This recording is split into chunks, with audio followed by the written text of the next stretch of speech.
Salut à tous, j'espère que vous allez bien, c'est Romain et on se retrouve aujourd'hui pour la troisième et normalement dernière vidéo sur le match de mercredi soir perdu 2-3 face au Barça.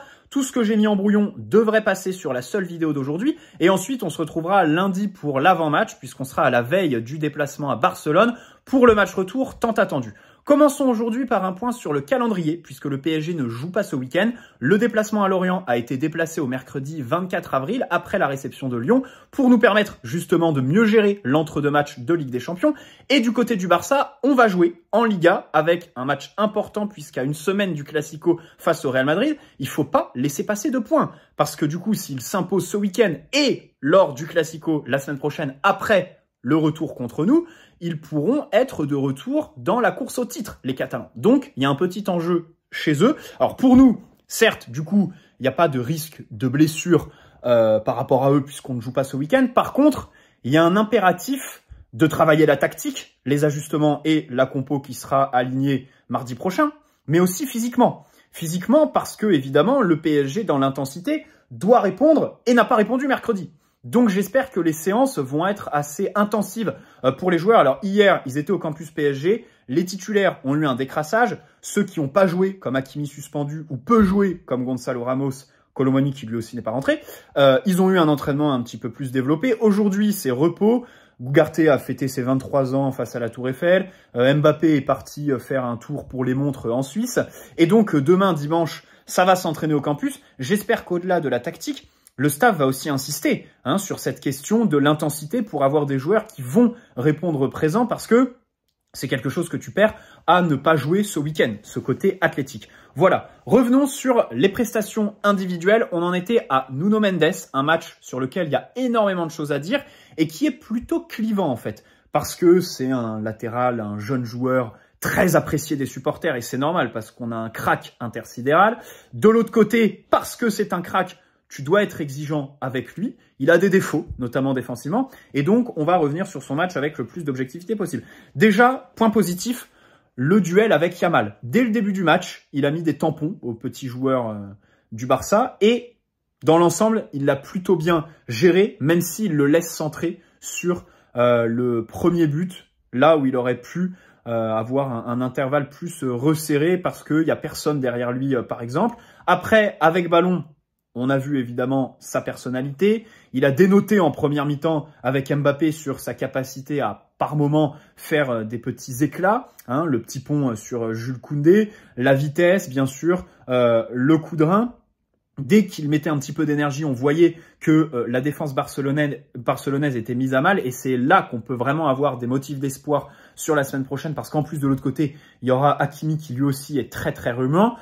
Le Barça, voilà, dès que tu commences un petit peu à bouger, à partir dans leur dos, à échanger en une touche, bah ça devient compliqué. Aussi, dès qu'un joueur réussit à faire une différence individuelle, bon, ça, c'est logique, c'est propre à toutes les équipes, il y a un déséquilibre. Par exemple, le but de Vitinha, voilà, c'est du dépassement de fonction, c'est une prise de mini profondeur dans la surface sur une super passe de Fabian Ruiz. On espère multiplier les séquences comme ça la semaine prochaine et Nuno devrait participer, même s'il y a aussi des points sur lesquels on va revenir. Alors, déjà, il manque de précision parfois sur les centres et comme je le disais, parfois, l'osmose avec ses partenaires était pas ouf.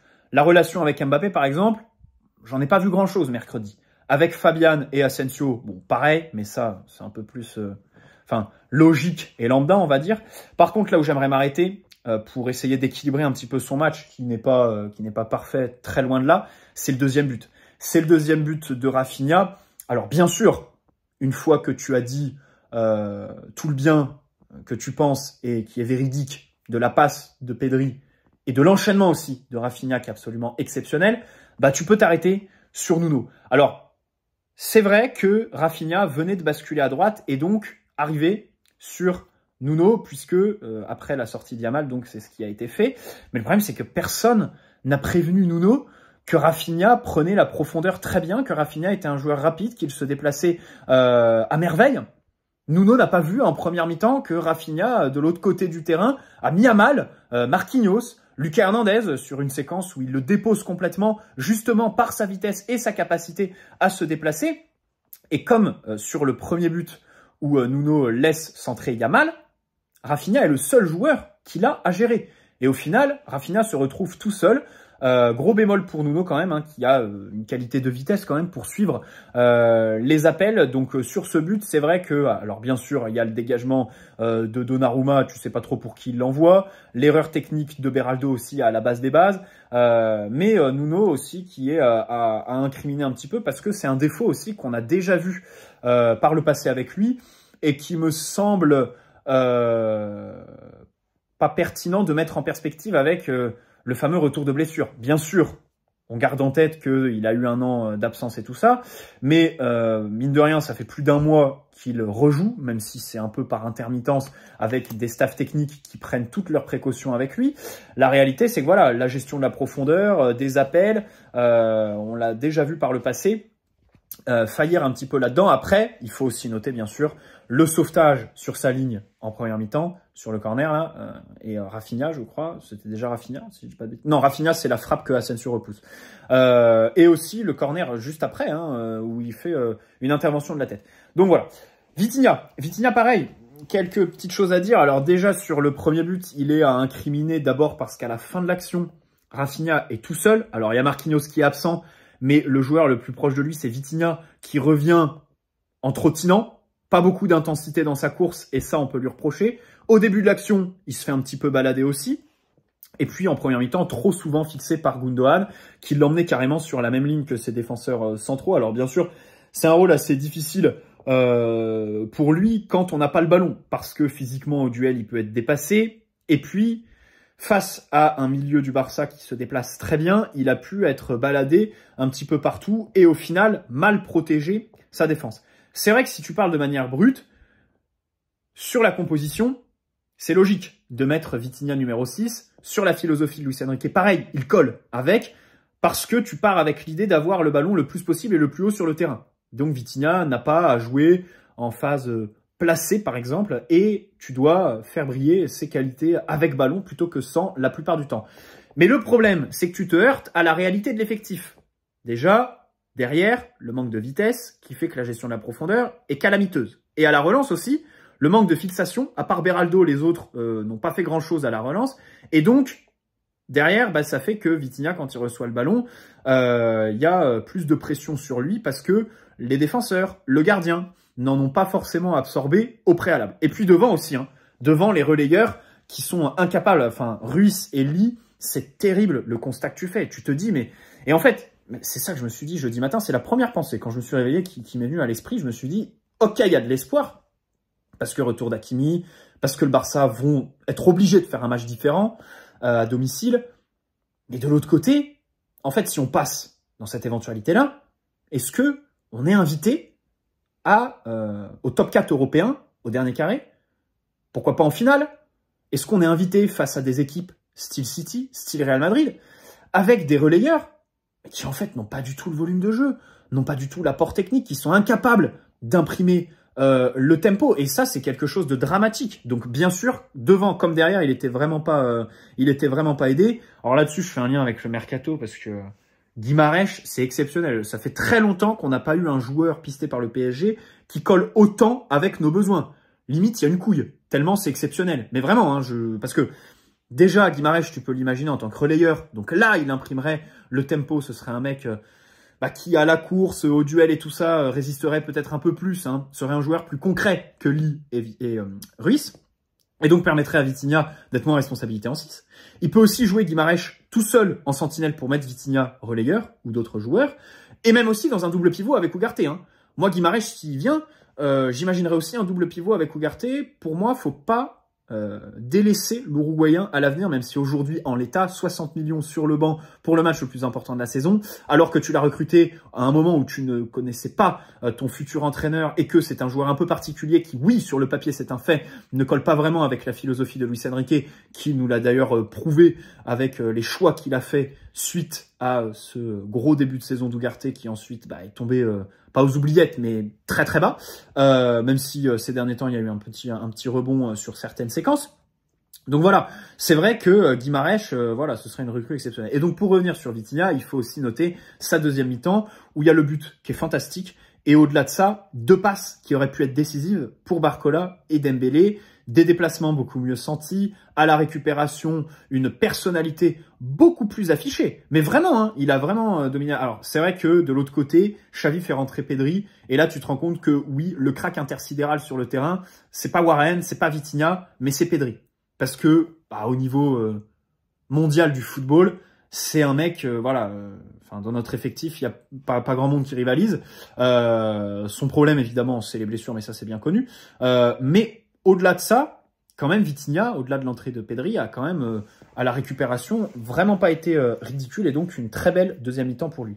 Lee Kang-in, donc, comme je l'ai dit, en fait, mercredi, c'est à ce moment-là que tu comprends pourquoi tu l'as pris à Majorque, tout simplement, et pourquoi il n'y avait pas d'autres grands clubs européens sur lui, tout simplement parce qu'il est peut-être pas invité au plus haut niveau, à part en entrant. Parce que c'est vrai, c'est limite, en fait, j'ai envie de dire, le plus gros apport du dernier mercato, c'est les joueurs capables de rentrer dans des matchs, quoi. Barcola, qui est meilleur en rentrant qu'en démarrant, même si je suis un peu dur avec lui en disant ça, c'est une réalité. Hein, ces matchs, déjà, son meilleur match dans sa mauvaise période, c'était Lille où il rentre, Newcastle et tout ça, et donc encore une fois mercredi.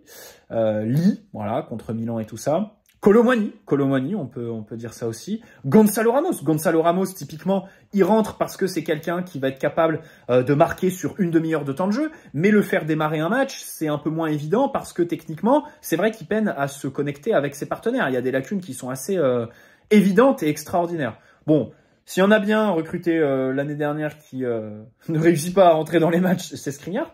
Mais c'est vrai que finalement, en fait, si on avait un point positif à trouver, c'est que par rapport aux autres années, c'est vrai qu'on a un banc meilleur pour rentrer que pour démarrer. C'est un peu bizarre, mais Lee Kang-in, enfin, et d'ailleurs, je l'ai toujours mis dans cette case-là. Il n'y a jamais eu d'enflammade sur la chaîne YouTube par rapport au petit coréen. Et c'est vrai que là, mercredi, c'est quand même, avec ballon, super compliqué de trouver des différences. Bon, alors à des moments, il tente des frappes. Là, il a inquiété qu'à moitié la défense barcelonaise. Et même sans ballon, en fait. Il court beaucoup, mais il n'y a pas d'action concrète où il récupère le ballon, où il fait un tacle salvateur, où il va ensuite repartir de l'avant. Et donc, c'est vrai que le bilan est quand même très maigre. Et alors, le pire du pire, c'est les corners. C'est les corners qui sont encore une fois tirés, mais n'importe comment. C'est dommage parce que sur le terrain, tu as titularisé Asensio. Et je me suis dit, peut-être que tu aurais pu lui passer des corners parce que plus tôt, ce week-end face à Clermont, il a réussi à trouver des têtes. Danilo, par exemple. Mais ça me mène au point où je veux aller. Le problème, c'est que Danilo, il n'était pas là mercredi. Il n'était pas là et aussi, tu peux reprocher à Lille de mal tirer les corners. Il y a aussi personne sur qui les envoyer. Marquinhos, peut-être. Lucas, Lucas, je sais même pas. Beraldo, non. Fabien Ruiz, c'est grand, mais il est pas bon de la tête, pas du tout tonique. Et puis devant, pas grand monde, hein, quand Gonzalo Ramos n'est pas aligné. C'est vrai qu'il n'y a pas grand monde. Donc là-dessus, ok, pas de joueur à trouver dans la surface, mais de l'autre côté, dans l'enchaînement technique, c'est pas possible que le ballon ne décolle pas, quoi, qu'il n'arrive pas au deuxième poteau ou après le premier poteau, quoi. Parce que à chaque fois, le ballon trouve un défenseur avant d'avoir passé le premier poteau. C'est d'une tristesse qui m'a absolument sidéré. Et puis surtout, ça dénote par rapport au corner défensif que le Barça a très très bien appréhendé, travaillé sur Donnarumma et puis sur nos défenseurs. Donc voilà. Après, c'est vrai que sur le retour du vestiaire, Lee est plutôt bon avec du punch. Il réussit à se connecter avec Barcola, peut-être aussi parce qu'il y a plus de mouvement. C'est vrai que pour Lee, comme pour Fabien Ruiz, je reste persuadé que par nature, ce sont des joueurs qui sont pas invités en demi-finale de Ligue des Champions, même en quart de finale. Mais de l'autre côté, il faut aussi noter qu'on a une équipe qui bouge pas autour d'eux. Et comme c'est des joueurs qui demandent le ballon dans les pieds et qui ne demandent qu'à lancer certains dans la profondeur, faire des dédoublements, s'il y a personne qui propose, c'est un peu compliqué. Fabian, typiquement, son match contre Rennes, il est meilleur parce que aussi autour, Nuno et Mbappé sont investis, les déplacements sont bien sentis, il y a plus d'espace et ils réussissent à échanger tous les trois. Donc, c'est vrai que ça aussi, c'est à prendre en compte. Alors, Zaïre Emery, pas titulaire. Bon, ses dernières prestations n'étaient pas folles. Personnellement, ça m'a pas surpris. Encore une fois, ce qui me surprend le plus, c'est de mettre Zaïre Emery sur le banc pour Lee. Pour Lee. Parce que s'il y en a bien un dans cet effectif qui peut répondre à l'intensité, au rythme, dans les courses, avec ballon, que la Ligue des Champions impose, c'est Zaïre Emery. Et là-dessus, on peut en vouloir à Luis Enrique, surtout quand on voit l'entrée de Zaïre Emery. Alors après, c'est vrai que sur le troisième but, il se fait manger par Christensen. qui lui met aussi 10 cm. Mais derrière, voilà, avec ballon, il a fait quelques percées. Physiquement, il résiste bien au duel. Il suspend Christensen au retour, justement, sur une action qu'il mène. Donc voilà. Fabien Ruiz, c'est vrai que sa fin de match est très compliquée. Je me suis déjà arrêté sur lui dans le débrief. Pas grand-chose d'autre à dire, hein. En première mi-temps, il se démène beaucoup, mais c'est comme Lee, en fait. Il y a rien de concret. Donc c'est quand même très très difficile de trouver du positif ou de se projeter, en fait.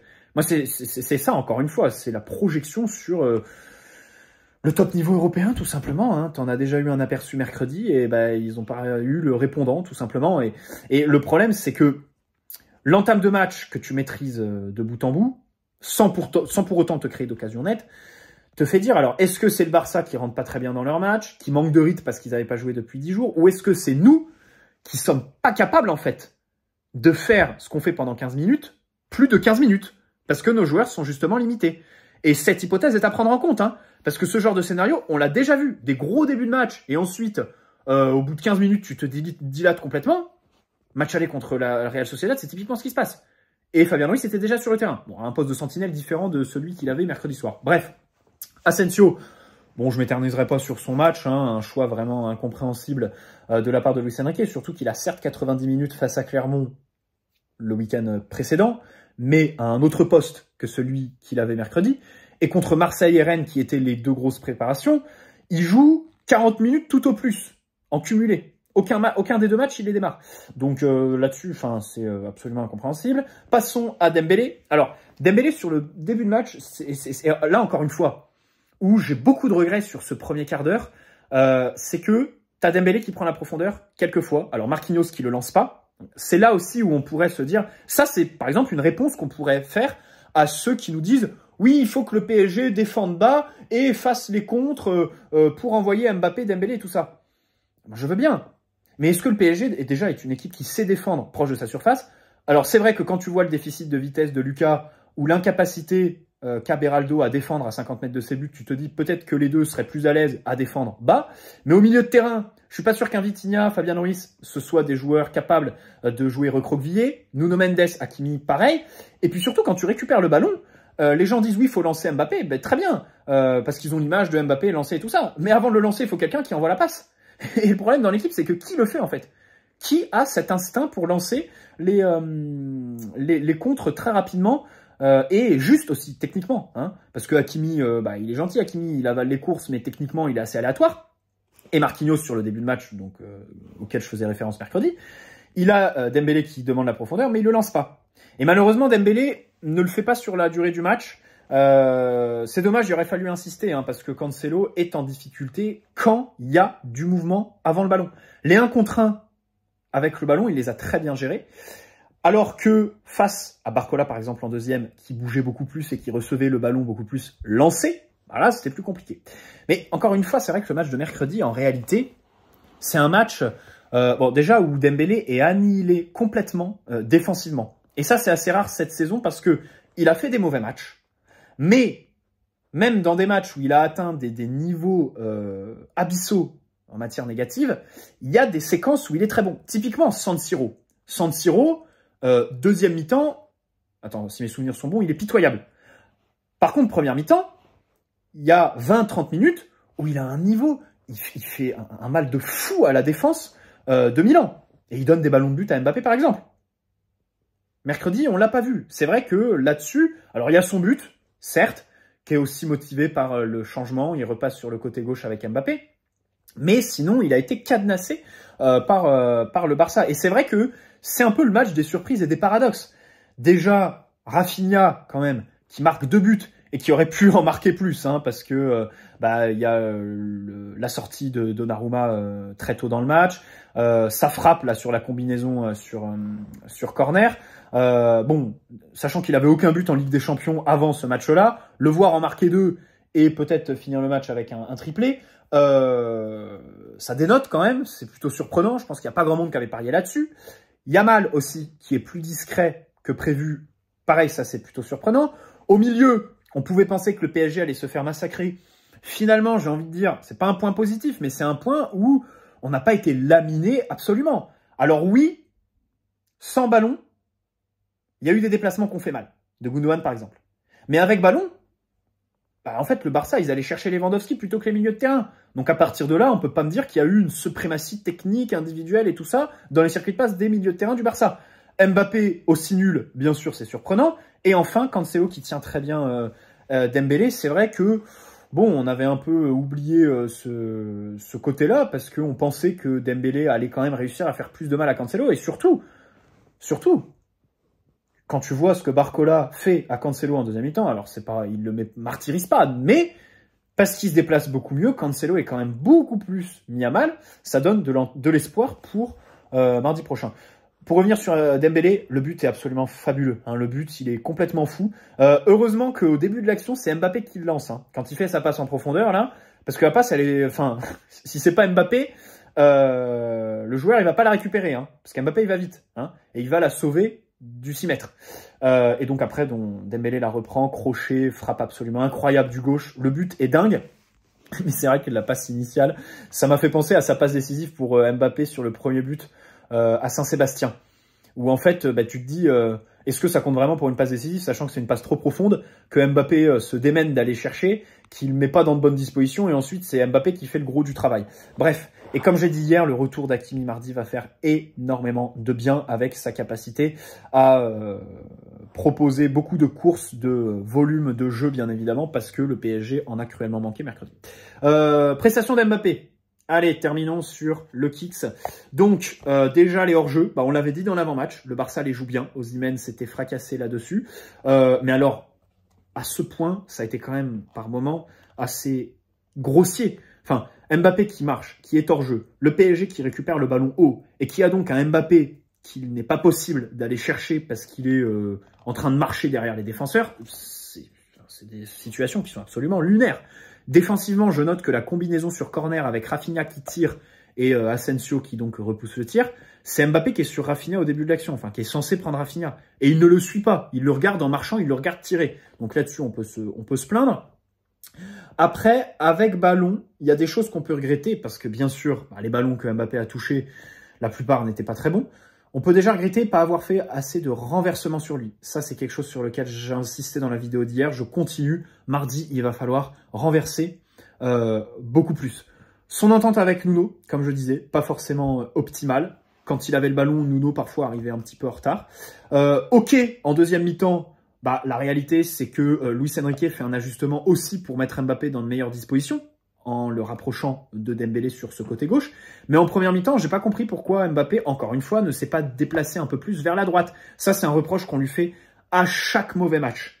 S'enfermer sur son côté gauche et ne pas se déplacer sur tout le fond de l'attaque. Ça marche pas avec Koundé Araújo. Pourquoi tu ne vas pas sur ce côté droit titiller un petit peu Cancelo et Cubarsí, puisqu'il l'a fait à 2 ou 3 reprises en première mi-temps, d'ailleurs, et ça débouche sur des situations de tir pour Lee Kang-in, si je dis pas de bêtises.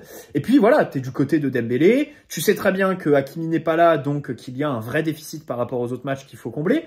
Moi, encore une fois, c'est les lectures de matchs qui sont assez catastrophiques chez Mbappé, qui s'entête absolument à vouloir passer Jules Koundé, passer Araújo, la solution individuelle. Alors, pour faire le lien avec Luis Enrique, bon, déjà, je ne vous apprends rien en vous disant, dans les médias, le traitement a été absolument lunaire. Hein, Mbappé surprotégé par Riolo, dans l'équipe, le papier avec Vicage Dorasso qui nous dit Mbappé, l'équipe n'est pas construite autour de lui. Aujourd'hui, il y a encore eu un papier pour expliquer la méforme d'Mbappé. Il n'y a aucune remise en cause de Mbappé. On fait juste un petit point sur sa mauvaise passe en 2021 après l'Euro, mais on nous explique qu'à l'Euro, il n'avait pas été bon. Il y avait eu le penalty loupé, l'histoire avec Noël Le Graët, les insultes sur les réseaux sociaux et tout ça.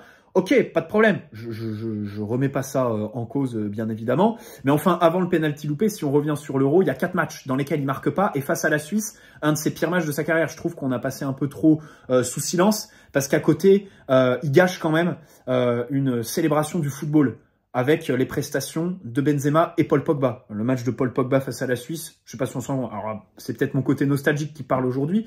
Mais voilà, ça m'a rappelé un peu ses souvenirs, puisque dans le journal de l'équipe, on est revenu jusque-là. Alors que moi, je resterai sur cette saison pour parler d'Mbappé. Parce qu'il y a matière, en matière de mauvais matchs, pour parler de son cas. Et donc, pour rester sur l'article de l'équipe, au-delà de cette mauvaise passe en 2021, ils reviennent sur Luis Enrique la plupart du temps. Bon, alors, ce qui est paradoxal, c'est qu'on dit que Luis Enrique ne construit pas son équipe autour de lui.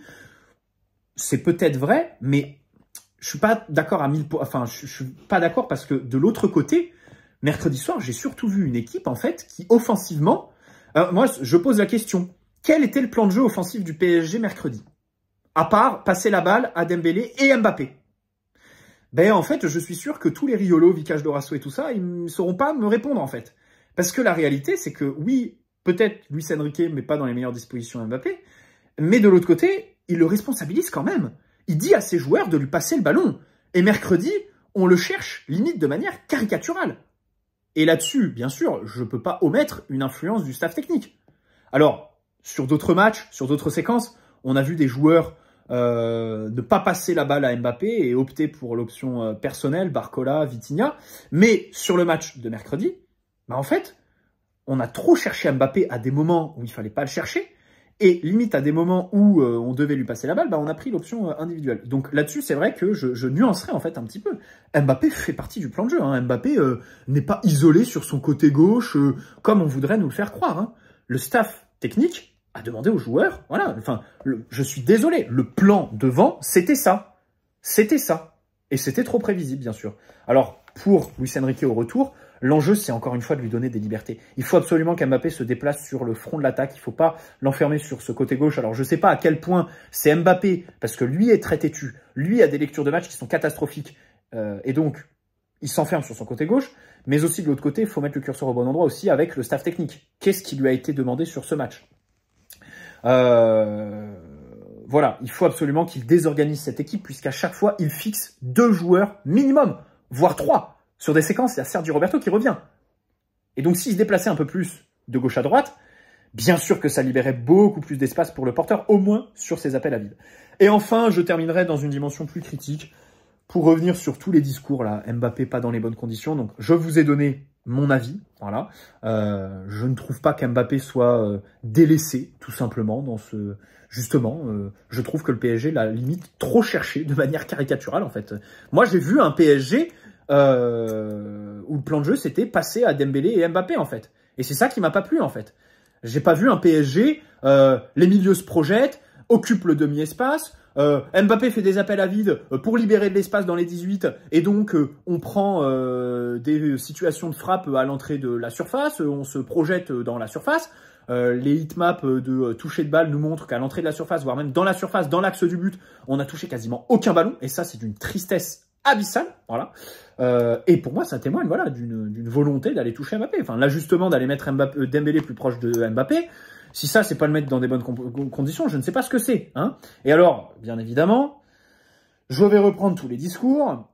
Déjà, celui du positionnement, qui m'énerve au plus haut point. Ah bah, le côté gauche, c'est le côté parfait. Faut mettre Mbappé ailier gauche. Mbappé n'est pas un numéro 9. J'en peux plus d'écouter ça. Parce que mercredi, il est sur le côté gauche. Il s'enferme, il fait un mauvais match. Contre Milan à San Siro, il est côté gauche. Il s'enferme, il fait un mauvais match. Il croque même la feuille puisqu'il a des bons ballons donnés par Dembélé en première mi-temps. Contre Newcastle au retour, il est ailier gauche, on le voit pas face à Trippier. Il faut qu'il soit replacé en numéro 9 pour qu'enfin il se montre. Et le penalty en fin de match, c'est même pas lui qui va le chercher, c'est Dembélé. Même si, attention, le transformer à ce moment du match, à ce moment de la saison cruciale pour la qualification, il faut aussi avoir la prise de responsabilité. Alors, faut qu'il soit ailier gauche, mais attention, ailier gauche que quand on a le ballon. Quand on n'a pas le ballon, il faudrait qu'on ait un mec qui viennent s'intercaler, donc à Marco Asensio, qui était faux numéro 9 avec ballon, et relayeur gauche, si on peut appeler ça comme ça, mercredi. Dembélé sur le retour à Saint-Sébastien, par exemple, qui aidait Nuno Mendes sur les phases défensives, Fabien Ruiz la plupart du temps. Donc sans ballon, non, sans ballon, comme il fait pas les efforts, il faut un mec derrière lui. Il y en a d'autres qui nous disent, faut qu'il soit numéro 9, mais avec un vrai pivot qui doit attirer les défenseurs pour lui. Mais attention, faut pas que ce numéro 9, il prenne trop la lumière.